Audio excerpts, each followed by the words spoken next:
मोदी जी के नेतृत्व में देश के अंदर चलाए गए कार्यक्रमों के अभियान की एक महत्वपूर्ण कड़ी है। पिछले 9 वर्ष के अंदर आपने देखा होगा, 9.5 वर्ष के अंदर देश के अंदर प्रधानमंत्री मोदी जी के नेतृत्व में अनेक अभियान चले। उन सभी अभियानों का केंद्र बिंदु व्यक्ति, जाति, मत, मजहब, क्षेत्र या भाषा नहीं था। उनका केंद्र बिंदु एक विराट था। अगर लेना है तो मोदी जी ने कहा कि नहीं, हम व्यक्ति को नहीं इसमें वो कर सकते, किसी व्यक्ति विशेष के लिए नहीं, किसी जाति विशेष के लिए नहीं, किसी मत और मजहब विशेष के लिए नहीं। हमें किसी की तुष्टि नहीं करनी है, बल्कि संपूर्ण समाज की संतुष्टि के अभियान के साथ हमें आगे बढ़ना है। और संपूर्ण समाज की संतुष्टि का आधार गरीबों के लिए, किसानों के लिए, महिलाओं के लिए, नौजवानों के लिए और समाज के प्रत्येक तबके के लिए जो योजनाएं बनी, आज वे योजनाएं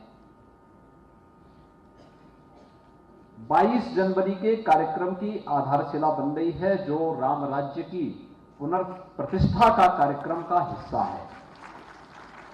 राम राज्य की कल्पना तो हम जब करते हैं इसी बात को लेकर करते हैं ना, कि जिसमें कोई अभाव ना हो, भेदभाव ना हो, हर व्यक्ति खुशहाल हो। और पिछले 9-10 वर्षों के अंदर देश के अंदर योजनाओं का लाभ जिस रूप में प्राप्त हुआ, वो एक कल्पना करता था कि गरीबों के लिए आवास मिलेंगे। 4 करोड़ गरीबों के आवास बने देश के अंदर बिना भेदभाव के, और उनमें से ज्यादातर का मालिकाना अधिकार महिलाओं के हाथों में है। देश के अंदर आपने स्वच्छ भारत मिशन के अंतर्गत बने हुए शौचालय, 12 करोड़ शौचालय देश के अंदर बने। यानी इतने परिवार ऐसे थे जिनके पास अपना व्यक्तिगत शौचालय नहीं था। नारी गरिमा तार-तार होती थी, लेकिन आज उनके पास अपने घर में व्यक्तिगत शौचालय भी है, हर घर नल योजना से शुद्ध पेयजल की व्यवस्था भी है। सदियों से चली आ रही व्यवस्था, एक गरीब का जहां पर आवास है, उस आवास का मालिकाना अधिकार उसको नहीं प्राप्त होता था। घर अगर टूट गया, दोबारा मकान बनाना चाहते थे तो गांव के दबंग उस आवास को बनने नहीं देते थे। पीएम स्वामित्व योजना के अंतर्गत देश के अंदर हर उस परिवार को जिसका गांव में जहां आवास है, वहां का मालिकाना अधिकार का पट्टा भी उसे प्राप्त हो गया है। और यह पूरे देश के अंदर एक अभियान के रूप में हुआ है, पहली बार हुआ है। स्ट्रीट वेंडर के बारे में कोई नहीं सोचता था। एक स्ट्रीट वेंडर, ठेला, खोमचा, रेड़ी लगाने वाला व्यक्ति, लेकिन आज उसे ब्याज मुक्त ऋण उपलब्ध होकर के आर्थिक स्वावलंबन के मार्ग में अग्रसर किया गया है। किसी गरीब के घर में कोई बीमार हो जाता था,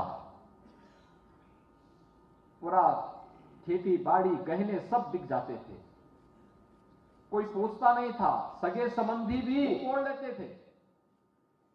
लेकिन देश के अंदर 10 करोड़ परिवारों को, यानी जिसमें 50 करोड़ से अधिक लोग लाभान्वित होने जा रहे हैं, प्रधानमंत्री आयुष्मान भारत की योजना के साथ जोड़ करके उन्हें स्वास्थ्य के प्रति और संपूर्ण आरोग्यता के प्रति आश्वस्त प्रधानमंत्री आयुष्मान भारत की योजना कर रही है। इन सभी योजनाओं को, चाहे वह जनधन से लेकर के प्रधानमंत्री किसान सम्मान निधि तक का हो, इन सब का केंद्र बिंदु अगर कोई रहा है तो देश की वह आधी आबादी रही है, जो अक्सर घर की विपन्नता का शिकार सबसे ज्यादा महिलाएं होती थी। हिंसा की शिकार सबसे ज्यादा महिलाएं होती थी, चाहे वह घर के अंदर की हो या घर के बाहर की हो, या फिर किसी भी अन्य माहौल का सर्वाधिक शिकार कोई होती थी तो एक महिला होती थी। आज हम विश्वास के साथ कह सकते हैं कि मोदी जी के नेतृत्व में देश ने एक नए भारत को दुनिया के सामने प्रस्तुत किया है, जहां पर हर व्यक्ति को न केवल सम्मान के साथ जीने की बल्कि एक सुरक्षित माहौल में रहने की गारंटी भी है। और यह अभियान के क्रम में नारी शक्ति वंदन अधिनियम भी उसी क्रम का एक महत्वपूर्ण पड़ाव रहा है। मुझे प्रसन्नता है और मैं धन्यवाद दूंगा उत्तर प्रदेश भारतीय जनता पार्टी संगठन को, जिन्होंने नारी शक्ति वंदन अधिनियम के कार्यक्रम को प्रदेश भर में बड़े पैमाने पर लेकर के कई जनपदों में मुझे भी जाने का अवसर प्राप्त हुआ था। बड़े बड़े सम्मेलन होते थे और उन बड़े सम्मेलनों के माध्यम से एक उत्साह देखने को मिलता था, इस बात का उत्साह देखने को मिलता था कि अब आने वाले समय में परिसीमन की कार्रवाई पूर्ण होने के बाद कोई भी राजनीतिक दल अब महिलाओं को विधानसभा और देश की संसद में पहुंचने से रोक नहीं पाएगा। 33 सीट्स उनको प्राप्त होंगी ही होंगी। यह अब केवल एक घोषणा नहीं है बल्कि एक वास्तविकता बनने जा रही है, क्योंकि यही तो भारतीय संस्कृति कहती है कि जहां नारी की पूजा होती है वहां देवता निवास करते हैं, तो देवताओं का निवास तो इसी रूप में होगा।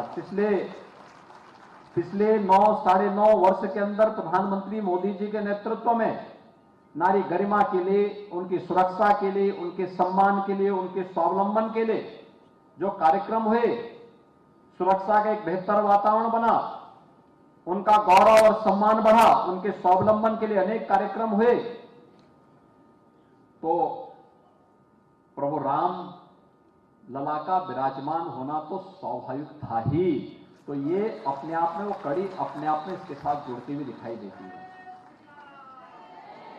एक बड़ा अभियान चला है देश के अंदर, पहली बार जिसको फोकस किया गया महिला स्वयंसेवी समूहों के माध्यम से या एनजीओ, महिलाओं से संबंधित एनजीओ के माध्यम से उसको प्रोत्साहित करके हम अधिक से अधिक लोगों तक कनेक्ट हो सके। कितना ज्यादा थोड़ा भी उनको प्रोत्साहन मिल जाए तो कैसा कार्य कर सकती है, कुछ उदाहरण आपके सामने हम देना चाहेंगे। 2019 मैं झांसी के दौरे पे गया था। मेरे संज्ञान में आया कि वहां पे महिलाओं के पास बहुत कार्य नहीं है, कुछ वहां पे होना चाहिए। और उस समय हम लोगों ने ग्राम्य विकास से, भारत सरकार के ग्रामीण विकास मंत्रालय से भी सहायता लेकर के कार्यक्रम प्रारंभ किया था और उसका नाम रखा था बलेनी मिल्क प्रोड्यूसर का। 6 महिलाओं ने काम प्रारंभ किया था। बुंदेलखंड में आज जो कार्य कर रहे हैं, आज उनके साथ 63,000 महिलाएं जुड़ी हुई हैं, 63,000 बहनें जुड़ी हुई हैं। उनका वार्षिक टर्नओवर 150 करोड़ का है और नेट प्रॉफिट लगभग 15 करोड़ का है। और ऐसा नहीं कि वे कोई बहुत पढ़ी लिखी महिलाएं होंगी,